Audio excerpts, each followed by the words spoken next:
Você sabia? Apocalipse 9 é um dos capítulos mais arrepiantes da Bíblia. Se você se deparar com isso, é melhor ficar em casa.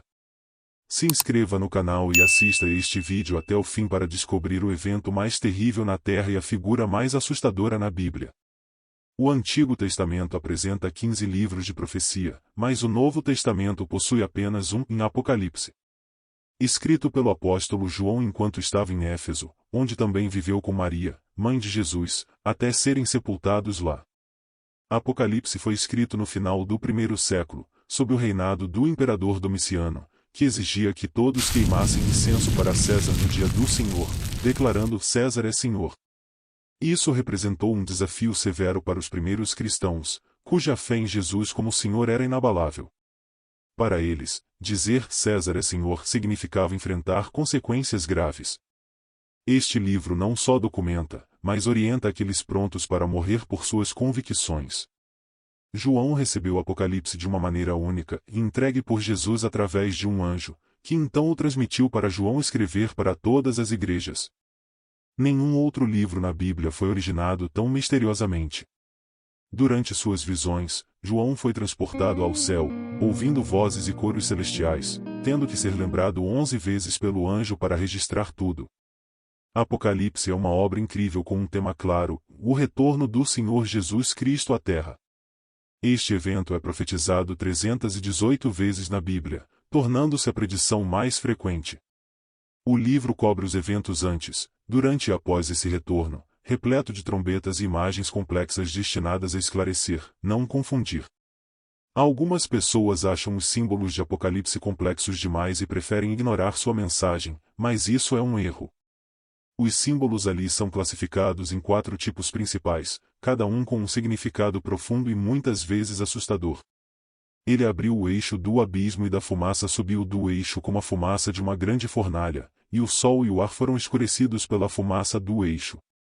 Então da fumaça vieram gafanhotos sobre a terra e foi-lhes dado poder, como os escorpiões da terra têm poder. Foi-lhes dito para não prejudicar a grama da terra, nem qualquer coisa verde, nem qualquer árvore, mas apenas as pessoas que não têm o selo de Deus em suas testas. E não lhes foi permitido matar ninguém, mas para atormentar por 5 meses. E seu tormento era como o tormento de um escorpião quando pica uma pessoa. E naqueles dias as pessoas buscarão a morte e não a encontrarão, elas desejarão morrer e a morte fugirá delas. Apocalipse 9 2 e 6. Nesses versos, João descreve a abertura do abismo e o surgimento de gafanhotos com poderes como escorpiões, atormentando aqueles sem o selo de Deus por 5 meses. O tormento será tão intenso que as pessoas desejarão morrer, mas a morte fugirá delas. Este trecho arrepiante de Apocalipse 9 revela um dos eventos mais aterrorizantes previstos na Bíblia, um aviso solene e perturbador sobre o julgamento vindouro e a batalha espiritual que culminará na volta triunfante de Cristo. Estes definitivamente não são simples gafanhotos. Em vez de se alimentarem de plantas, eles atacam as pessoas como escorpiões.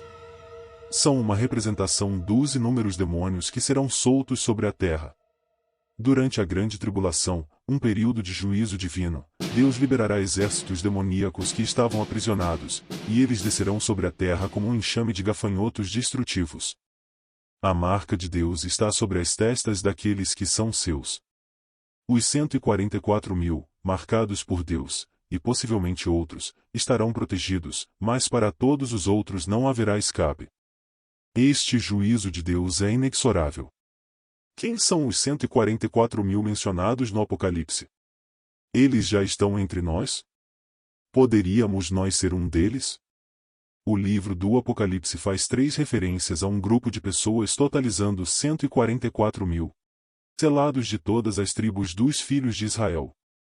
Por que eles foram selados? Foram marcados para serem protegidos do juízo vindouro.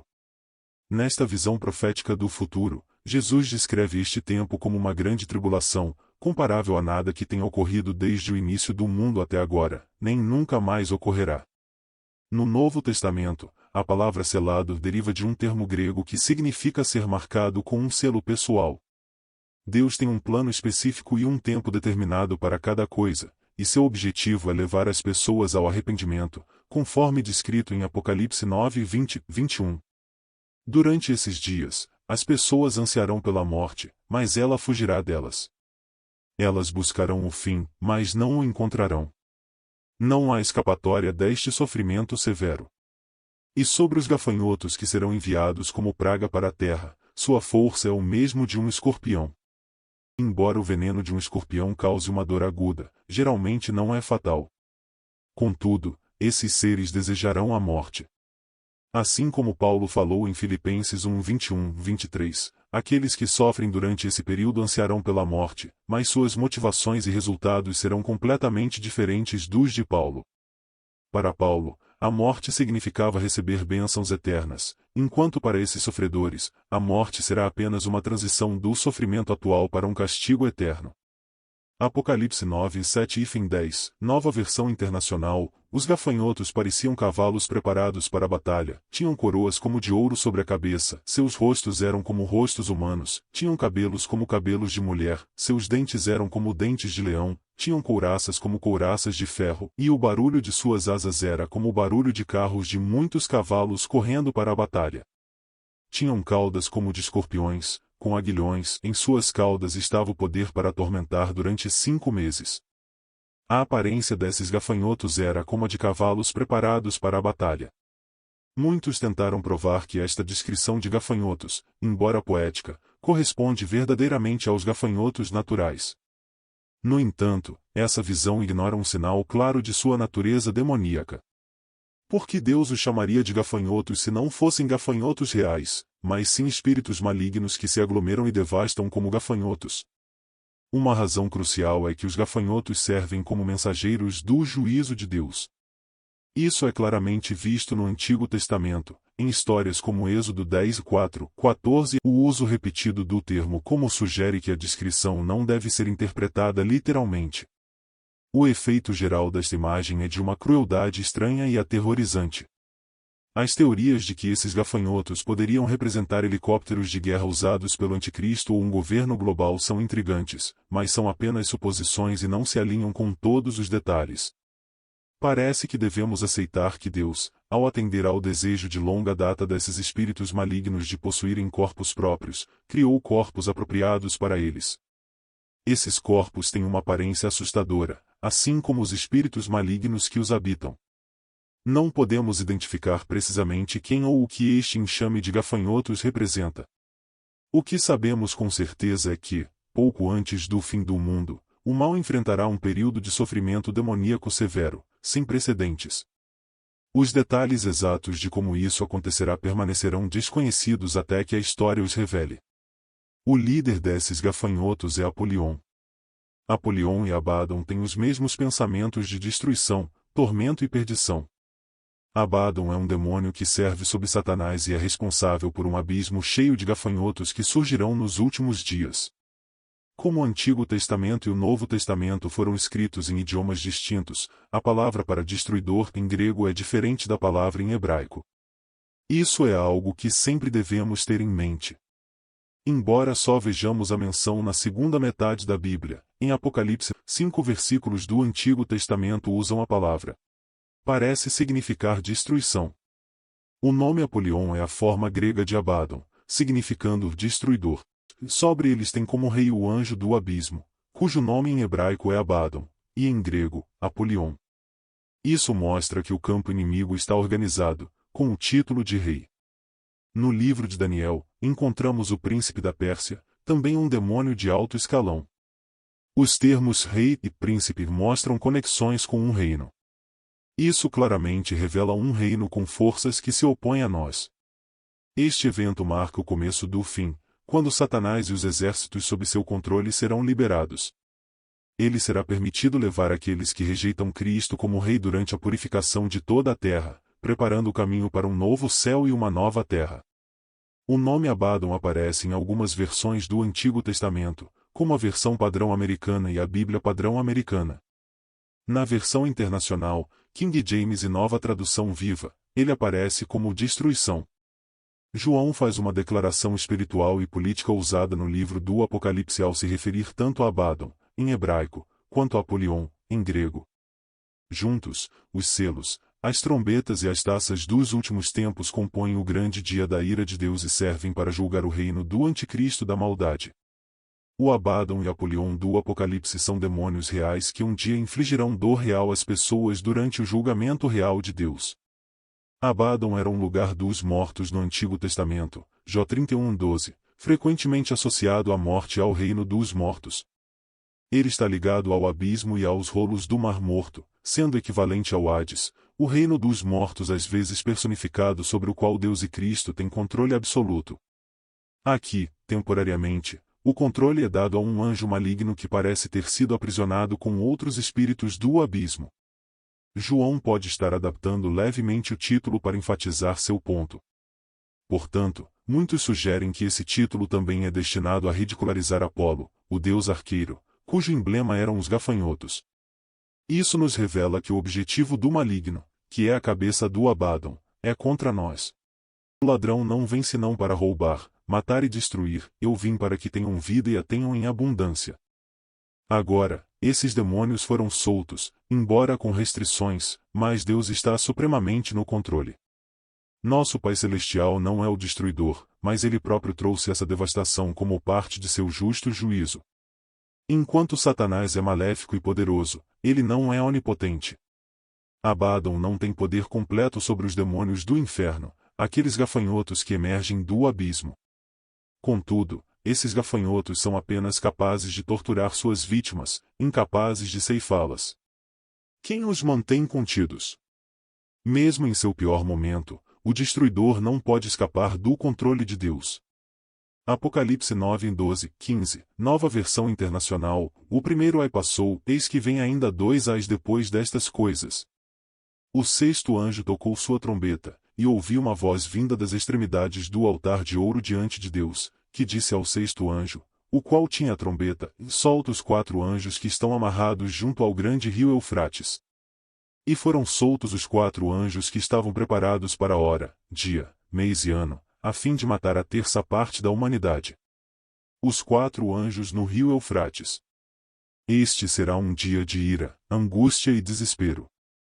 Será um dia de desgraça e devastação. Será um dia de trevas e sombras. Será um dia de nuvens e escuridão. Será um dia de trombetas e gritos de guerra. Este evento ocorre às margens do Eufrates. O rio Eufrates, mencionado na Bíblia como berço da civilização humana, sempre foi visto como símbolo de vida e fronteiras. Quando o Eufrates é citado no Apocalipse, ganha um novo significado. Torna-se o símbolo central dos eventos cataclísmicos previstos nas Escrituras.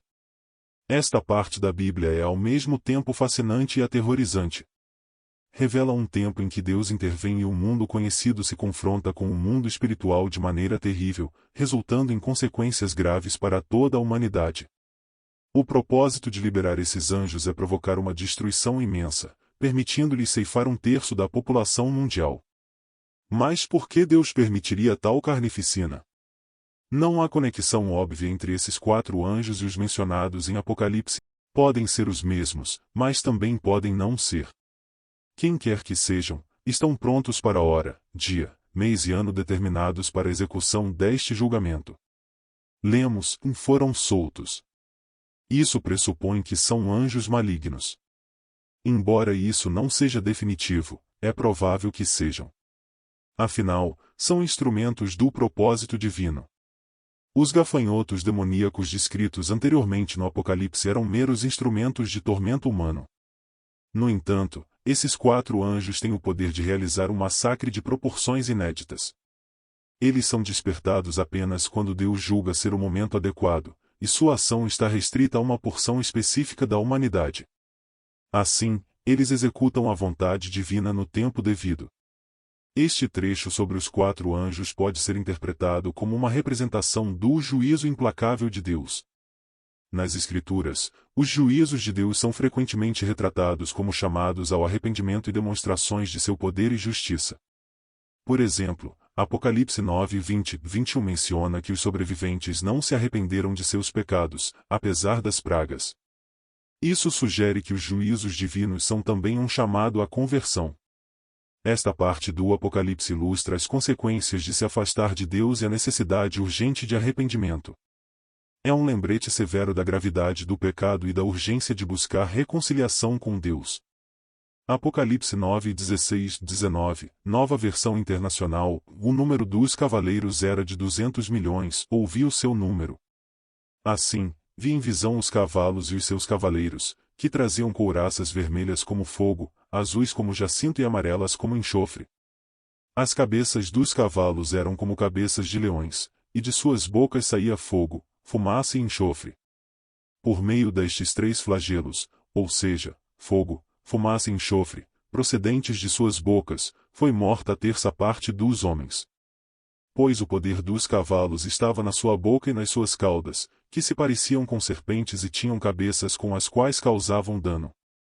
Este número deve ser interpretado literalmente ou simbolicamente. Talvez não devamos entendê-lo literalmente, mas como um exército tão vasto que está além da contagem e maior do que qualquer força humana conhecida. Os cavaleiros usam couraças vermelhas como fogo, azuis como jacinto e amarelas como enxofre. As cabeças dos cavalos lembram leões e de suas bocas saem fogo, fumaça e enxofre. Estas descrições estranhas e assustadoras criam uma imagem vívida de horror, destruição e uma conexão direta com forças malignas. O exército dos cavaleiros. Este exército é humano ou sobrenatural? Estamos falando de uma força formada por humanos ou demônios? Se este trecho descreve um exército humano convencional, então a descrição estranha pode ser uma tentativa de descrever a moderna guerra avançada da melhor forma possível, resultando nessa narrativa estranha e assustadora. No entanto, nenhum exército humano dessa magnitude jamais existiu. O total de todos os exércitos, de ambos os lados, no auge da Segunda Guerra Mundial era de apenas 70 milhões. Em 1965, a China afirmou ter um exército e milícia de 200 milhões, mas muitos duvidaram dessa afirmação. Mesmo que tal exército fosse reunido e marchasse para o oeste, é difícil, embora não impossível, imaginar que ele poderia ceifar um terço da humanidade, talvez 2 bilhões ou mais. Portanto, talvez seja mais prudente considerar este exército como literalmente 200 milhões, mais um exército demoníaco que invade a Terra. Essa ideia segue a descrição anterior de um exército demoníaco, similar a gafanhotos, apresentada no capítulo Apocalipse 9, 20 e 21, Nova Versão Internacional. Os demais seres humanos que não foram mortos por esses flagelos não se arrependeram das obras de suas mãos, deixando de adorar os demônios e os ídolos de ouro, prata, bronze, pedra e madeira, que não podem ver, nem ouvir, nem andar.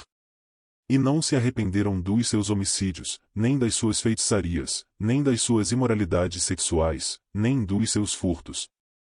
Em geral, as pessoas não demonstraram arrependimento ou mudaram seus caminhos, mesmo diante de sinais poderosos e claros. Elas não deveriam adorar demônios nem ídolos, mas continuaram a cultuar ídolos como se nada tivesse mudado. Continuaram a adorar demônios, conscientes ou não. É surpreendente como rapidamente as coisas parecem voltar ao que as pessoas consideram normal após um grande desastre, como um terremoto. Rapidamente esquecemos as lições que Deus nos ensina, mesmo aquelas que acompanham seus juízos. As pessoas não abandonaram seus assassinatos, uso de feitiçaria, comportamentos imorais ou roubos. Esta lista de transgressões é uma acusação severa aos nossos tempos. De fato, nosso mundo moderno está repleto de homicídios, uso de drogas associadas à feitiçaria, comportamentos imorais e furtos. Aqueles que escaparão deste juízo serão os que tiverem o selo de Deus. O selo é concedido a quem vive em íntima união com Cristo e recebe continuamente o dom gratuito da sua justiça. O selo não é alguma marca que pode ser vista, mas a consolidação na verdade, para que eles, o povo de Deus, não possam ser abalados.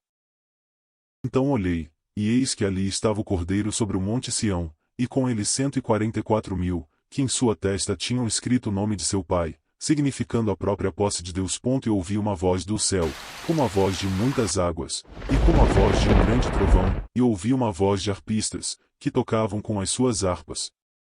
Não nos é dito qual exatamente é o serviço deles, mas os 144.000 são selados para um propósito específico e único. No entanto, a ideia geral de ser selado não se limita a eles. Um relato do selamento dos servos de Deus.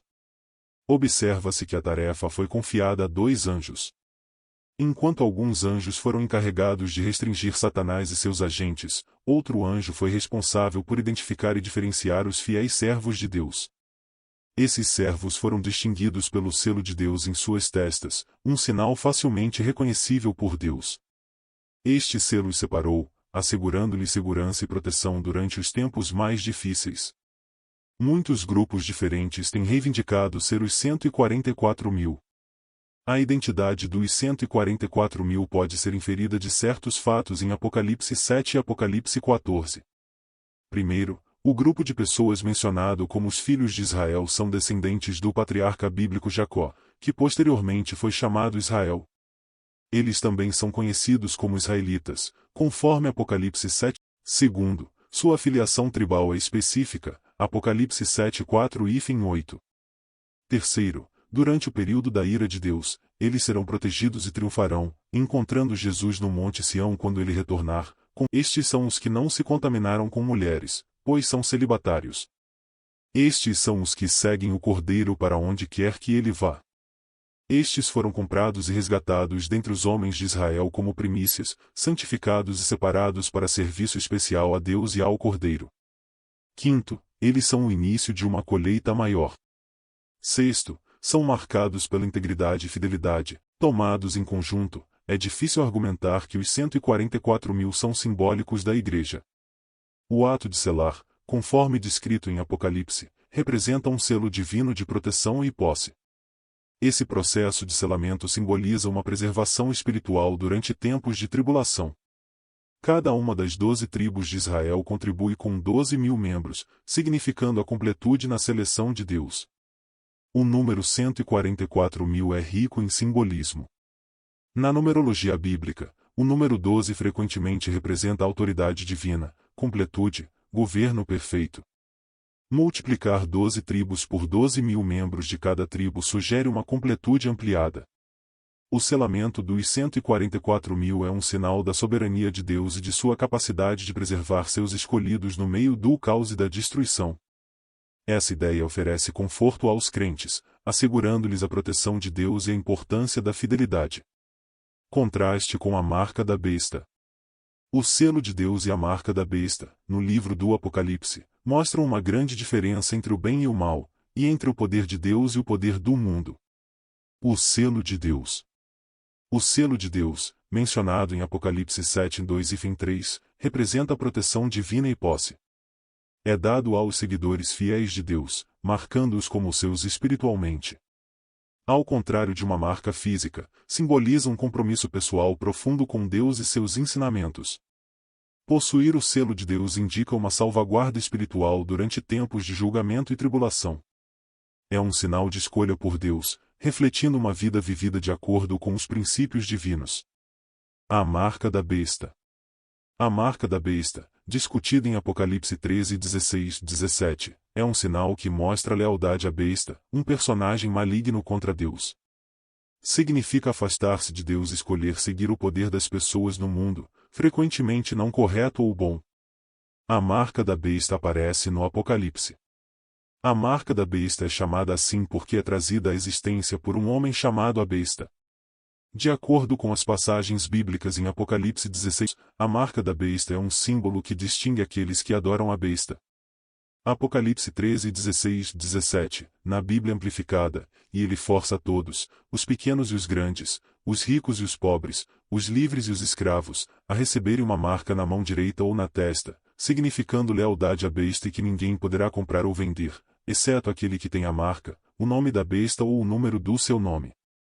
Ele faz com que todos recebam uma marca. Uma marca será dada a todos sob o governo da besta e seu associado. Esta marca é necessária para participar da economia e aqueles sem ela não poderão comprar ou vender nada.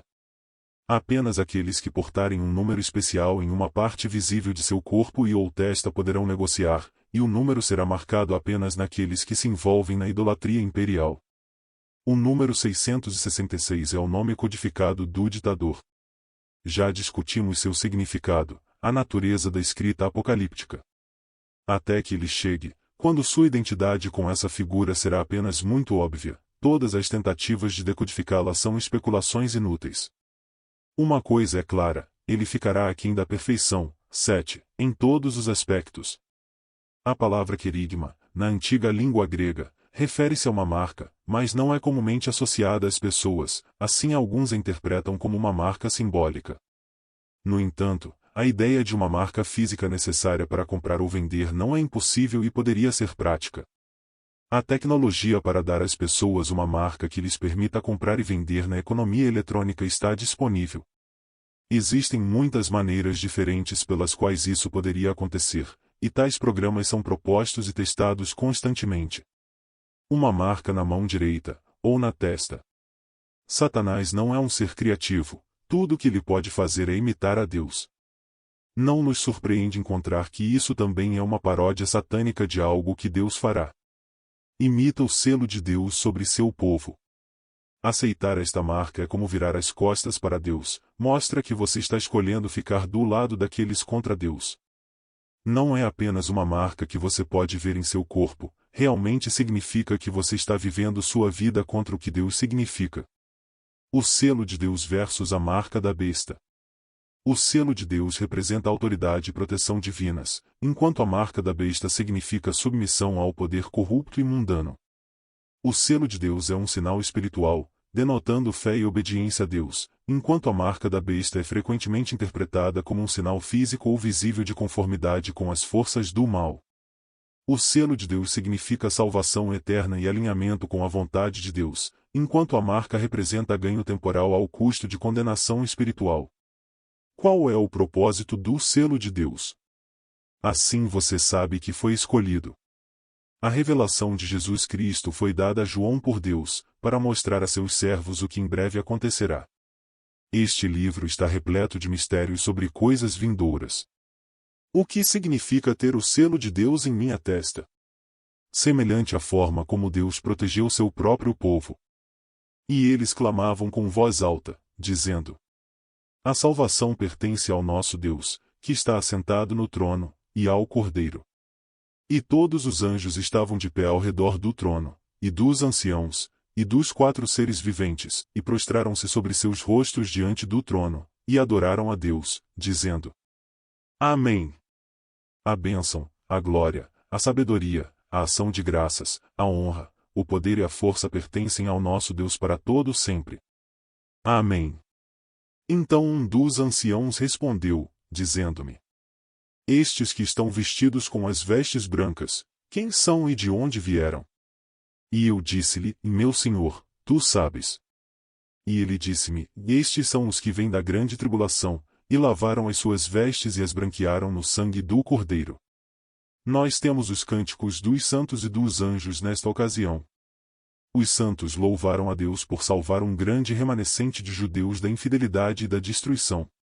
A postura desses santos louvadores, eles estavam em pé diante do trono e diante do Cordeiro, diante do Criador e do Mediador.